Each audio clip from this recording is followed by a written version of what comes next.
அவனே உன் கையில் களிமண்ணா உடைத்து உருவாகும். என் சித்தமல்ல உன் சித்தம் நானா தருகிறேன் உன் கையிலே. என் சித்தமல்ல. கர்த்தரும் இரட்சகரும் ஆகிய இயேசு கிறிஸ்துவின் நாமத்தினாலே இந்த மதிய வேளையிலே உங்களை அன்போடு விட வாழ்த்துகிறேன். உங்களுக்கு கிருபையும் தேவ சமாதானமும் உண்டாவதாக. இந்த நாளிலும் சங்கீதம் 103 நாம் திருப்பிக் கொள்ளுகின்ற பொழுது சங்கீதக்காரன் ஆண்டவரை நோக்கி, என் ஆத்துமாவே கர்த்தரை ஸ்தோத்திரி, என் முழு உள்ளமே அவருடைய பரிசுத்த நாமத்தை ஸ்தோத்திரி. என் ஆத்துமாவே கர்த்தரை ஸ்தோத்திரி, அவர் செய்த சகல உபகாரங்களை மறவாதே என்று தன் ஆத்துமாவோடு விட ஆண்டவருக்கு நன்றி பலிகளை செலுத்துகின்ற காரியத்தை குறித்து பேசுகிறதை நாம் இந்த சங்கீதத்தின் முதல் பகுதியிலே மிக தெளிவாக அறிந்து கொள்ள முடியும். ஆண்டவர் நம்முடைய வாழ்க்கையிலேயோ எத்தனையோ நன்மைகளை கொடுத்திருக்கிறார், எத்தனையோ கிருபைகளை கொடுத்திருக்கிறார், எத்தனையோ ஆசீர்வாதங்களை கொடுத்திருக்கிறார். பல விஷயம் நம்மை காப்பாற்றி இருக்கிறார். ஒருவேளை என்னை நீங்கள் கேட்பீர்களே என்றால், நான் 6ஆம் வகுப்பு படித்துக் கொண்டிருக்கின்ற போதே மரித்திருக்க வேண்டும். ஆனால் ஆண்டவர் என்னை கிருபையால் என் தாயின் அர்ப்பணிப்பு ஜெபத்தை கேட்டு என்னை காப்பாற்றி இம்மட்டுமாய் வைத்திருக்கிறார். நான் 12ஆம் வகுப்பு படித்துக் கொண்டிருக்கின்ற போது ஒரு பெரிய விபத்திலே மரித்திருக்க வேண்டும். ஆனாலும் அதிலே ஆண்டவர் கிருபையாய் என்னையும் என்னோடு கூட வந்த ஒரு சபை ஊழியர் தம்பியையும் ஆண்டவர் கிருபையாய் காப்பாற்றினார். அது மாத்திரமல்ல, ஒருவேளை கால்களிலே காயங்கள் ஏற்பட்டு சில ஆண்டுகளாக ஆறாத காயத்தை ஆண்டவர் எனக்கு ஆற்றி கொடுத்தார். இப்படி என்னுடைய வாழ்க்கையிலே அநேக உபகாரங்களை, அநேக நன்மைகளை ஆண்டவர் செய்து கொண்டே இருக்கிறார். ஒரு விஷயம், எங்களுடைய சிறு பையன் ஒருவேளை திடீரென்று வியாதியில் படுத்த பொழுது வெளியே செல்ல முடியாத ஒரு சூழ்நிலை, பலத்த மழை, வெளியே தலை காட்ட முடியாது, அவ்வளவு பெரிய மழை. அதன் மத்தியிலே அவன் திடீரென்று எனக்கு ஏதோ பண்ணுகிறது என்று சொல்லி படுத்த மாத்திரத்திலே சற்று நேரத்திலே அவனுடைய கண்கள் அசைவற்று நின்றதை நாங்கள் பார்த்தோம். ஆண்டவரை நோக்கி ஜெபித்தோம். ஆண்டவரே உதவி செய்யும், காப்பாற்றும் ஆண்டவரே என்று சொல்லி காதறி ஆண்டவருக்கு நன்றி பலிகளை செலுத்தி, ஸ்தோத்திர பலிகளை செலுத்தி ஆண்டவரை நோக்கி கூப்பிட்டோம். சற்று நேரத்திலே அவன் முழுவதும் குணமடைந்து மீண்டும் விளையாடுகின்ற ஒரு பெரிய அனுபவத்தை நாங்கள் பார்த்தோம். ஆண்டவர் இப்படி நம்முடைய வாழ்க்கையிலே அநேக நன்மைகளை, அநேக உபகாரங்களை செய்திருக்கிறார் என்பதை நாம் ஒருபோதும் மறவாமல் ஆண்டவருக்கு நாம் அதிகமாய் நன்றி பலிகளை, ஸ்தோத்திர பலிகளை செலுத்த வேண்டும் என்று வேதம் சொல்லுகிறது. தேவனுடைய நாமத்தை பாட்டினால் துதித்து அவரை ஸ்தோத்திரத்தினாலே மகிமைப்படுத்துவேன். கொம்பும் விரிகுளமும் உள்ள காளையர்தை பார்க்கலும் இதுவே கர்த்தருக்கு பிரியம். ஆண்டவருக்கு நன்றி பலிகளை நாம் செலுத்துவது அவருக்கு பிரியம் என்று எழுதப்பட்டு இருக்கிறது. ஸ்தோத்திர பலி இடுகிறவன் கர்த்தரை அல்லவா மகிமைப்படுத்துகிறான் என்று வேதம் சொல்லுகிறது. என்னை கேட்டுக்கொண்டிருக்கிற என் அன்பு சகோதரனே, சகோதரியே, நாம் நிர்மூலமாகாதிருப்பது கர்த்தருடைய கிருபை. கொரோனா வியாதி, கொரோனா என்னும் தொற்று வியாதி அநேகரை மாறிக்கொண்டு சென்று விட்டது. உலகம் முழுவதும் பல லட்சக்கணக்கான மக்களை அது மாறிக்கொண்டு சென்றது. நீங்களும் நானும் நிர்மூலமாகாதிருப்பது கர்த்தருடைய கிருபையே என்று எண்ணி ஆண்டவரே உமக்கு ஸ்தோத்திரம் என்று சொல்லி ஆண்டவருக்கு நாம் அதிகமாய் நன்றி பலிகளை செலுத்த வேண்டும் என்பதை குறித்து பரிசுத்த வேத வாக்கியத்திலே நாம் மிக தெளிவாக அறிந்து கொள்ள முடியும். எந்த மனிதன் கர்த்தருக்கு ஸ்தோத்திர பலி செலுத்துகிறானோ, எந்த மனுஷி கர்த்தருக்கு ஸ்தோத்திர பலிகளை செலுத்துகிறார்களோ, அவர் மீது அவர் பிரியமாய் இருக்கிறார் என்பதை கர்த்தருடைய வசனத்திலே நாம் தேடி வாசிக்க முடியும். விசுவாச வாழ்க்கையிலே ஆண்டவருக்கு நாம் நன்றி உள்ளவர்களாக காணப்படுகிறோமா? ஒருவேளை நம்முடைய குடும்பத்திலே நம்முடைய பிள்ளைகளை அவர் காப்பாற்றி இருப்பார். ஒருவேளை அவங்க பிள்ளைகள் மரித்து போகுமோ என்று எண்ணின அந்த சூழ்நிலையிலே ஆண்டவர் உங்கள் பிள்ளைக்கு ஜீவனை கொடுத்து உயிரோடு கூட இருக்கும்படியான சத்துவத்தை கொடுத்து இன்றைக்கும் குடும்பமாக ஆசீர்வதித்திருப்பதை நீங்கள் நன்றாய் அறிந்திருக்கிறீர்கள். எனவே விசுவாச வாழ்க்கையிலே ஒவ்வொரு நாளும் கர்த்தருக்கு நாம் நன்றி பலிகளை செலுத்துவது அவசியம், கட்டாயம் என்பதை பரிசுத்த வேத வாக்கியங்கள் மிக தெளிவாக கற்றுக் கொடுக்கிறது. ஒரு மனிதனோ ஒரு மனுஷியோ நமக்கு உதவி செய்கின்ற பொழுது நாம் ஒருவேளை மிகுந்த மகிழ்ச்சியோடு கூட ரொம்ப நன்றிங்க, நீங்கள் சமயத்துக்கேற்ற உதவியை செய்தீர்கள், உங்களுக்கு நன்றி நன்றி என்று சொல்லுகிற அந்த சத்தத்தை நாம் கேட்டு இருக்கிறோம், அல்லது அப்படி நாம் சொல்லி இருக்கிறோம். ஆனால் இம்மட்டுமாய் நம்மை நடத்தி வந்த இம்மானுவேலர், இம்மட்டுமாய் நம்மை நடத்தி வந்த எபனேசர், இம்மட்டுமாய் நம்மோடு கூட இருந்து நடத்தின கர்த்தாதி கர்த்தர், ராஜாதி ராஜா இயேசு கிறிஸ்துவுக்கு நாம் நன்றி பலிகளை செலுத்துகிற ஒரு நபராக காணப்படுகிறோமா? சங்கீதக்காரன் அழகாய் சொல்லுகிறார், என் ஆத்துமாவே கர்த்தரை ஸ்தோத்திரி, என் முழு உள்ளமே அவருடைய பரிசுத்த நாமத்தை ஸ்தோத்திரி, என் ஆத்துமாவே கர்த்தரை ஸ்தோத்திரி, அவர் செய்த சகல உபகாரங்களை மறவாதே என்று சொல்லுகிறார். அவர் எப்படி மனுக்குலத்திற்கு அவர் எவ்வண்ணமான உபகாரங்களை செய்திருக்கிறார் என்றால், தம்முடைய ஜீவனையே சிலுவையிலே அர்ப்பணித்து ரத்தம் சிந்தி நம்மை மீட்கும் பொருளாக தம்முடைய ஜீவனையே சிலுவையிலே அடிக்க ஒப்பு கொடுத்து ரத்தம் சிந்தி மரித்து மூன்றாம் நாள் உயிரோடு கூட எழுந்திருந்து என்றென்றைக்கும் ஜீவிக்கிறவராக தம்மையே நமக்காக யாக பலியாக கொடுத்தவராக இருக்கிறார். எனவே ஜீவனோடு கூட இருக்கிற என்னென்றைக்கும் சதாகாலமும் உயிரோடு இருக்கிற இயேசு கிறிஸ்துவுக்கு நாம் நன்றி பலிகளை செலுத்துவது அவசியம் என்பதை குறித்து வேத வாக்கியங்கள் மிக தெளிவாக கற்றுக் கொடுக்கிறது. இங்கே சங்கீதக்காரன் சொல்லுகிறார், முதலாவதாக அவர் உன் நோய்களை எல்லாம் குணமாக்கி என்ற ஒரு வார்த்தையை நாம் இங்கே வாசிக்க முடியும். ஆண்டவர் நமக்குண்டான நோய்களை எல்லாம் குணமாக்கினார் என்று சங்கீதக்காரன் தன்னுடைய அனுபவத்திலே நம்மை பார்த்து சொல்லுகின்ற ஒரு வசனத்தை நாம் இங்கே வாசிக்க முடியும்.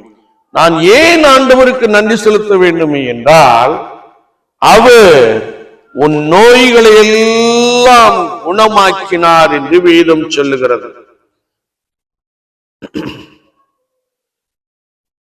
முதலாவதாக அவர் உன் அக்கிரமங்களை எல்லாம் மன்னித்து உன் நோய்களை எல்லாம் குணமாக்கி உன் பிராணனை அழிவுக்கு விலக்கி மீட்டு உன்னை கிருபையினாலும் இரக்கங்களினாலும் முடிசூட்டினார். முதலாவதாக அவர் உன் அக்கிரமங்களை எல்லாம் மன்னித்தார்.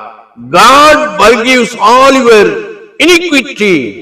ஏசாயா தீர்க்கதரிசியின் புஸ்தகம் 59ஆம் அதிகாரம் 2ஆம் வசனத்தை நாம் வாசிக்கின்ற பொழுது, உங்கள் அக்கிரமங்களே உங்களுக்கும் உங்கள் தேவனுக்கும் நடுவாக பிரிவினை உண்டாக்குகிறது, உங்கள் பாவங்களே அவர் உங்களுக்கு செவிகொணாதபடிக்கு அவருடைய முகத்தை உங்களுக்கு மறைக்கிறது என்று சொல்லி நாம் கர்த்தருடைய வார்த்தையிலே வாசிக்க முடியும். 2வது வசனம் சொல்லுகிறது, அவர் உங்கள் அக்கிரமங்களே உங்களுக்கும் உங்கள் தேவனுக்கும் நடுவாக பிரிவினை உண்டாக்குகிறது. நாம் செய்கின்ற பாவம், நாம் செய்கின்ற அக்கிரமம் ஆண்டவருக்கும் நமக்கும் இடையே பிரிவினையை உண்டாக்குகிறது. எனவே வேதம் சொல்லுகிறது, அவர் உன் அக்கிரமங்களை எல்லாம் மன்னித்தார். இயேசு கிறிஸ்து சிலுவையிலே சிந்தின இரத்தத்தினாலே நம்முடைய பாவங்களை முதுகுக்கு பின்னாக எரிந்து போட்டார் என்பதை நாம் பரிசுத்த வேதாமத்திலே வாசிக்க முடியும். எரேமியா தீர்க்கதரிசியின் புத்தகம் 5ஆம் அதிகாரம் 25ஆம் வார்த்தையை நாம் வாசிக்கின்ற போது, உங்கள் அக்கிரமங்கள் இவைகளை விலக்கி உங்கள் பாவங்கள் உங்களுக்கு நன்மை வர ஒட்டாதிருக்கிறது. ஒருவேளை நாம் செய்கின்ற பாவம் ஆண்டவருக்கும் நமக்கும் உள்ள உறவிலே ஒரு பிளவை ஏற்படுத்தி விடுகிறது. அவரோடு கூட ஐக்கியமாக இருக்கிற அந்த தன்மையை விட்டு நம்மை விலகச் செய்கிறது என்பதை குறித்து ஏசாயா தீர்க்கன், எரேமியா தீர்க்கன் மிக தெளிவாக சொல்லுகிறார். எனவே விசுவாச வாழ்க்கையிலே நம்முடைய பாவங்களை போக்கும் ஜீவ பலியாக, உலகத்தின் பாவத்தை சுமந்து தீர்க்கிற தேவாட்டுக்குட்டியாக ஆண்டவர் இந்த பூமியிலே வெளிப்பட்டார் என்பதை அறிந்திருக்கிற நாம், அவர் நம்முடைய பாவங்களை நீக்கும் பொருட்டு தம்மையே ஜீவ பலியாக சிலுவையிலே அடிக்க ஒப்பு கொடுத்து ரத்தம் சிந்தினார்.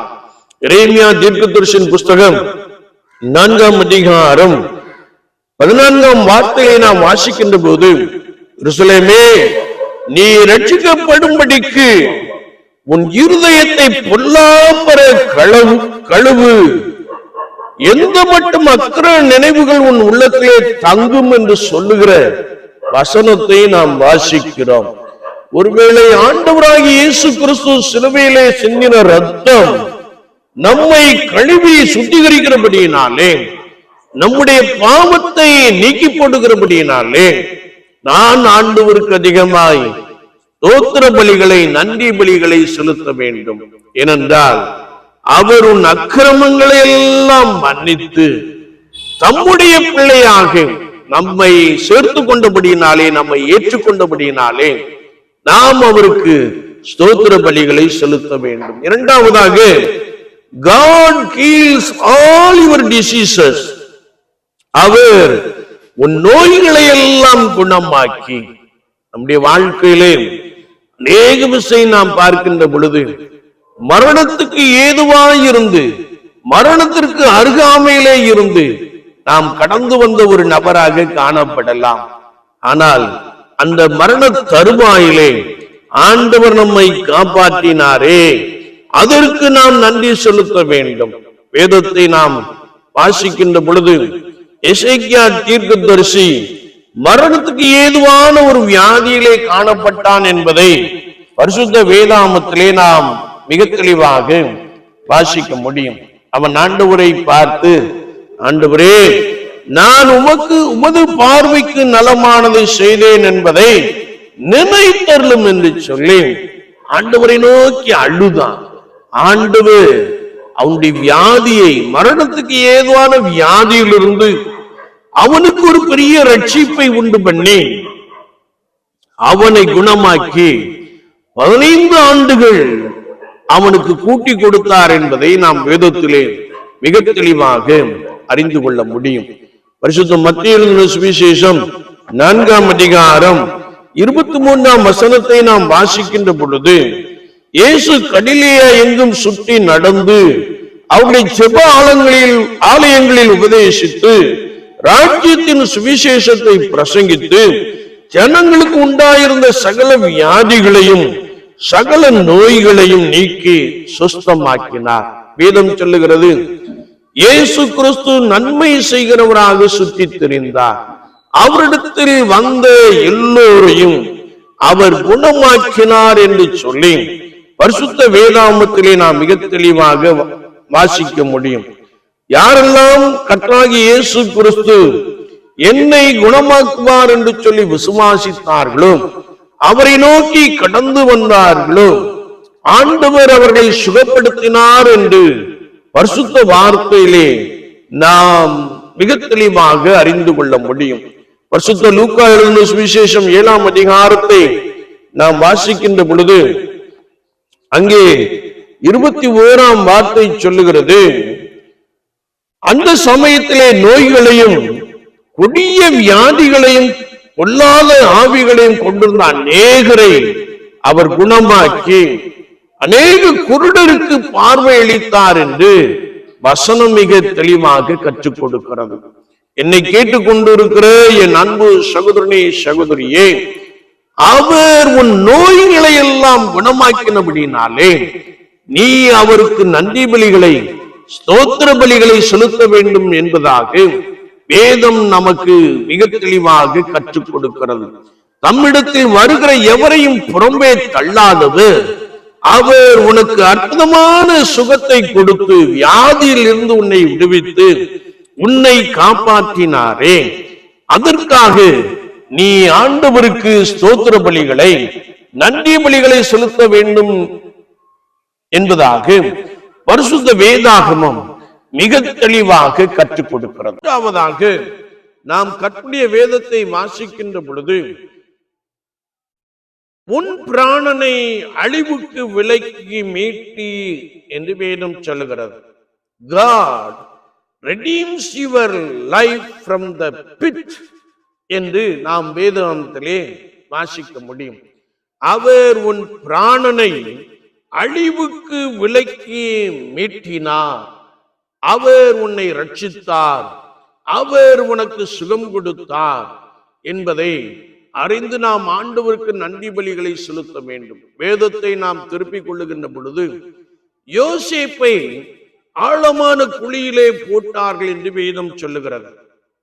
ஒருவேளை அவனுடைய சொந்த சகோதரர்கள் அவனை பகைத்து ஆழமான குழியிலே தூக்கி போட்டபடியினாலே அவன் ஒருவேளை அந்த குழியிலும் கர்த்தர் அவனோடு கூட இருந்தபடியினாலே ஆண்டவர் அவனை தூக்கி விடும்படியான கிருபையை கொடுத்தார். அவருடைய சகோதரர் ஒருவன், இவன் இந்த குழியிலே கடந்தால் செத்து போவானே என்று சொல்லி அவனை அந்த குழியிலிருந்து வெளியே எடுத்து அவனை இஸ்மவேலருக்கு விற்று போட்டார்கள்.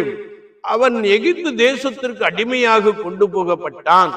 கர்த்தர் அவனோடு கூட இருந்தபடியினாலும் அவன் பரிசுத்த ஆவியின் வல்லமையினாலே, தேவ ஆவியானவராலே நிரப்பப்பட்டிருந்தபடியினாலும் அவன் அடிமையாக கொண்டு போகப்பட்ட தேசத்திலே ஆண்டவர் அவனை ராஜாவுக்கு அடுத்த ஸ்தானத்திலே உயர்த்தி ஆசீர்வதித்தார். அவர் நம்மை அழிவுக்கு விலக்கி மீட்கிறவர். அவர் நம்முடைய பிராணனை நமக்கு கொடுக்கிறவர் என்று சொல்லி கர்த்தருடைய வேதத்திலே நாம் மிக தெளிவாக அறிந்து கொள்ள முடியும். என்னை கேட்டுக்கொண்டிருக்கிற என் அன்பு சகோதரனே, சகோதரியே, சங்கீதக்காரன் மிக அழகாக சொல்லுகிறார், அவர் என்னை பாதாள கட்டுகளில் இருந்து வெளியே கொண்டு வந்தார் என்று சொல்லுகிறார். மரண அலைகள் என் மேல் விழுந்தது, ஆனாலும் கர்த்தரோ எனக்கு ஆதரவாய் இருந்தார் என்று சொல்லி 2 சாமுவேலின் புஸ்தகம் 22ஆம் அதிகாரத்திலே நாம் மிக தெளிவாக அறிந்து கொள்ள முடியும். அவர் உயரத்திலிருந்து கை நீட்டி என்னை தூக்கிவிட்டார் என்று சொல்லுகிற ஒரு வார்த்தையை நாம் வாசிக்க முடியும். என கண்பான சகோதரனே, சகோதரியே, ஆண்டவர் நம்மை ரட்சித்தார். ஆண்டவர் நம்மை அழிவுக்கு விலக்கி மீட்டி ரட்சித்தார். ஆண்டவர் நம்மை ஆழமான குழியிலே கடந்த நம்மை, பாவ சேற்றின் குழியிலே கடந்த நம்மை அவர் தம்முடைய வலது கரத்தினாலே நீட்டி பிடித்து தூக்கி விட்டார். எனவே நாம் ஆண்டவருக்கு நன்றி பலிகளை செலுத்த வேண்டும், ஆண்டவருக்கு ஸ்தோத்திர பலிகளை செலுத்த வேண்டும் என்பதாக பரிசுத்த வேதாகமத்தின் மூலமாக மிக ஆழமாக கற்றுக்கொள்ளுகிறோம். கடைசியாக, God ground you with steadfast love and mercy. அவர் உன்னை கிருபையினாலும் இரக்கங்களினாலும் முடிசூட்டினார் என்று வேதம் சொல்லுகிறது. வேதத்தை நாம் வாசிக்கின்ற பொழுது அவருடைய இரக்கங்களுக்கு முடிவில்லை என்று கர்த்தருடைய வேதத்திலே நாம் வாசிக்கிறோம். இஸ்ரவேலே, ஆண்டவர் உனக்கு சகாயம் பண்ணும்படியாய், ஆண்டவர் உன்னை மீட்டுக் கொள்ளும்படியாய், ஆண்டவர் உன்னை ஆசீர்வதிக்கும்படியாய் அவர் உன் மீது இரக்கம் உள்ளவராக காணப்படுகிறார் என்பதை குறித்து பரிசுத்த வேதாகமத்திலே மிக ஆழமாக நாம் அறிந்து கொள்ள முடியும். அவருடைய இரக்கங்களுக்கு முடிவில்லை.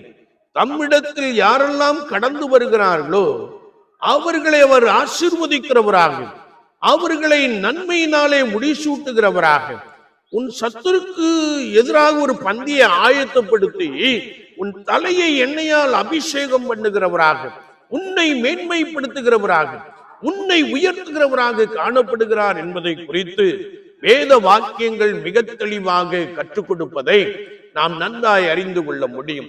எனவே அவர் உன்னை கிருபையினாலும் இரக்கங்களினாலும் முடிசூட்டு, உன் சத்துருக்களுக்கு எதிராக ஒரு பந்தியை ஆயத்தப்படுத்தி உன்னை ஆசீர்வதிக்க, உன்னை உன் சத்துருக்களுக்கு முன்பாக உயர்த்த அவர் போதுமானவராக இருக்கிறார் என்பதை நாம் இந்த வார்த்தையின் மூலமாக மிக ஆழமாக அறிந்து கொள்ள முடியும். அது மாத்திரமல்ல, ஐந்தாவதாக நன்மையினாலும் உன் வாயை திருப்தி ஆக்குகிறார் என்ற ஒரு வார்த்தையை நாம் வாசிக்க முடியும். சங்கீதம் 34:10, கர்த்தரை தேடுகிறவர்களுக்கு ஒரு நன்மையும் குறைபடாது. சங்கீதம் 69:32 வாசிக்கின்ற பொழுது, தேவனை தேடுகிறவர்களே உங்கள் இருதயம் வாழும், உங்கள் இருதயம் மகிழும் என்ற வசனங்களை நாம் பரிசுத்த வேதாகமத்திலே மிக தெளிவாக அறிந்து கொள்ள முடியும். என்னை கேட்டுக்கொண்டிருக்கிற என் அன்பு சகோதரனே, சகோதரியே, ஆண்டவர் உனக்கு உன் அக்கிரமங்களை மன்னித்து உனக்கு ஜீவனை கொடுத்து உன்னை வாழ்வித்து கொண்டிருக்கிற இந்த அனுபவத்திலே ஒவ்வொரு நாளும் அவர் நன்மையினாலே உன்னை நிரப்புகின்ற அந்த தன்மையை அறிந்து, என் ஆத்துமாவே கர்த்தரை ஸ்தோத்திரி, என் முழு உள்ளமே அவருடைய பரிசுத்த நாமத்தை ஸ்தோத்திரி, என் ஆத்துமாவே கர்த்தரை ஸ்தோத்திரி, அவர் செய்த சகல உபகாரங்களை மறவாதே என்று சொல்லி ஆண்டவருக்கு நாம் நன்றி பலிகளை, ஆண்டவருக்கு நாம் ஸ்தோத்திர பலிகளை செலுத்த வேண்டும் என்பதை குறித்து வேத வாக்கியங்கள் மிக தெளிவாக கற்றுக் கொடுக்கிறது. விசுவாச வாழ்க்கையிலே நான் எவ்வளவாய் கர்த்தரை ஸ்தோத்திரிக்கிறேன், உன் வாயை விரைவாய் திற, நான் அதை நிரப்புவேன் என்று சொன்னவர் பார்த்து நான் உள்ளத்தின் ஆழத்திலிருந்து தினமும் நன்றி பலிகளை, ஸ்தோத்திர பலிகளை ஆண்டவருக்கு செலுத்துகிறோமா? வேதம் முழுக்க நாம் வாசிக்கின்ற பொழுது கர்த்தருடைய வசனம் தெளிவாய் சொல்லுகிறது, லேவியரும் ஆசாரியரும் ஏக சத்தமாய் கர்த்தரை துதித்து ஸ்தோத்தரித்து பாடினார்கள். ஏக சத்தமாய் துதி பலிகளை, ஸ்தோத்திர பலிகளை ஏறெடுத்தார்கள். பரிசுத்த மத்தேயு எழுதின சுவிசேஷம் 21ஆம் அதிகாரத்திலே நாம் வாசிக்கின்ற பொழுது, பாலகர் வாயினாலே ஆண்டவர் துதியை உண்டு பண்ணி அவர்கள் ஆண்டவரை துதித்தார்கள், ஆண்டவரை ஸ்தோத்தரித்தார்கள். அங்கே இருந்த பரிசேயர் சதுசேயர் இவர்கள் சொல்லுகிறதை கேட்கிறீரோ என்று கேட்டார்கள். ஆம் கேட்கிறேன் என்று சொன்னார். தேவாலயத்திலே ஆண்டவரை துதிக்கின்ற சத்தம், தேவாலயத்திலே ஆண்டவரை ஸ்தோத்தரிக்கின்ற சத்தம் முழு இருதயத்தோடு, முழு ஆத்மாவோடு, முழு மனதோடு, முழு பலத்தோடு தேவனிலே அன்பு கூறுகிற அந்த கிருபை நமக்குள்ளே நிறைவாய் இருக்க வேண்டும் என்று வசனம் சொல்லுகிறது. துதிகளுக்குள் வாசம் பண்ணுகிற தேவரீர் பரிசுத்தர் பரிசுத்தர் என்று எழுதப்பட்டு இருக்கிறது. ஸ்தோத்திர பலிகளை செலுத்துகின்ற பொழுது ஆவியானவர் நம்மை நிரப்புகிறதையும் ஆவியானவர் நம்மை பலப்படுத்துகிறதையும் நாம் விசுவாச வாழ்க்கையிலே, ஆவிக்குரிய அனுபவத்திலே மிக தெளிவாக அறிந்து கொள்ள முடியும். எனவே நான் சங்கீதக்காரன் அழகாய் சொல்கிறார், என் ஆத்துமாவே கர்த்தரை ஸ்தோத்திரி, என் முழு உள்ளமே அவருடைய பரிசுத்த நாமத்தை ஸ்தோத்திரி, என் ஆத்துமாவே கர்த்தரை ஸ்தோத்திரி, அவர் செய்த சகல உபகாரங்களையும் மறவாதே, அவர் உன் அக்கிரமங்களை எல்லாம் மன்னித்து உன் நோய்களை எல்லாம் குணமாக்கினாரே, உன் பிராணனை அழிவுக்கு விலக்கி மீட்டுக் கொண்டாரே, உன்னை கிருபையினாலும் இரக்கங்களினாலும் முடிசூட்டினாரே, உன் வாழ்க்கையை நன்மையால் நிரப்பி இருக்கிறாரே, இதையெல்லாம் அறிந்து ஆண்டவரே உமக்கு ஸ்தோத்திரம், பரிசுத்தாவியானவரே உமக்கு ஸ்தோத்திரம். பலப்படுத்துகிறவரே உமக்கு ஸ்தோத்திரம். ஆசீர்வதிக்கிறவரே உமக்கு ஸ்தோத்திரம் என்று சொல்லி நித்தமும் நாம் ஆண்டவருக்கு நன்றி பலிகளை செலுத்துவோம். ஆண்டவர் அதில் பிரியமுடையவராக இருக்கிறார். ஸ்தோத்திர பலி இடுகிறவன் கர்த்தரை மகிமைப்படுத்துகிறான் என்ற வார்த்தையின்படியும் சங்கீதம் 103 முதல் பகுதியின்படியும் நாம் ஆண்டவருக்கு அதிகமாய் நன்றி பலிகளை செலுத்துவோம். கர்த்தருடைய ஆவியானவர் உங்களை பலப்படுத்துவார். நீங்கள் இன்று இருப்பதை பார்க்கலாம் இன்னும் அநேக நன்மைகளினாலும் அநேக ஆசீர்வாதங்களினாலும் உங்களை பலமாய் நிரப்ப போதுமானவராக இருக்கிறார். நாம் ஜெபிப்போம். நேசிக்கிற நல்ல ஆண்டவரே, இந்த வேளைக்காக நாங்கள் உமக்கு நன்றி செலுத்துகிறோம். சுவாச வாழ்க்கையிலே உமக்கு நன்றி பலிகளை செலுத்த, உமக்கு ஸ்தோத்திர பலிகளை செலுத்த ஒவ்வொரு ஜனங்களுக்கு நீர் உதவி செய்யும்படியாய் நாங்கள் வேண்டி நிற்கிறோம். கொரோனா காலத்திலே எங்கள் பிராணனை நீர் அழிவுக்கு மீட்டி ரட்சித்தீரே, உமக்கு ஸ்தோத்திரம். நாங்கள் அதிலே மாட்டிக்கொண்டாலும் கிருபையாய் நீர் எங்களை காத்து கொண்டீரே, உமக்கு ஸ்தோத்திரம். இரக்கங்களினாலே எங்களை நினைத்தீரே, உமக்கு ஸ்தோத்திரம். அந்த கிருபையை எண்ணி எண்ணி நாங்கள் ஒவ்வொரு நாளும் உமக்கு நன்றி பலிகளை ஏறெடுக்க பரிசுத்த ஆவியானவர் உதவி செய்வீராக. வார்த்தைகளை கேட்டவர்களுக்காய் ஸ்தோத்திரம். வாயை திறந்து ஏக சத்தமாய் ஒரு மனதோடு விட பரிசுத்தத்தோடு விட மகத்துவங்களை சொல்லி துதிக்கவும், நீர் செய்த நன்மைகளை நினைத்து நன்றி பலிகளை ஏறெடுக்கவும் ஒவ்வொருவருக்கும் உதவி செய்வீராக. பிரசன்னம் ஒவ்வொருவரையும் இன்னும் அதிகமாய் பலப்படுத்தட்டும். கிருபையினாலே தொடர்ந்து ஒவ்வொருவரையும் நீர் முடிசூட்டி வழிநடத்துவீராக. தொடர்ந்து இந்த வார்த்தைகளை ஏற்றுக்கொண்டவர்களை கேட்டவர்களை பலப்படுத்தும். நன்மையினாலே முடிசூட்டும். இயேசு கிறிஸ்துவின் நாமத்தினாலே ஆசீர்வாதங்கள் உண்டாகட்டும். நன்மையை சொந்தொட்டுகளுக்கு கிருபை தாரும். இயேசு கிறிஸ்துவின் நாமத்தில் ஜெபங்கள் எழும் பரிசுத்த பிதாவே. ஆமீன், ஆமீன்.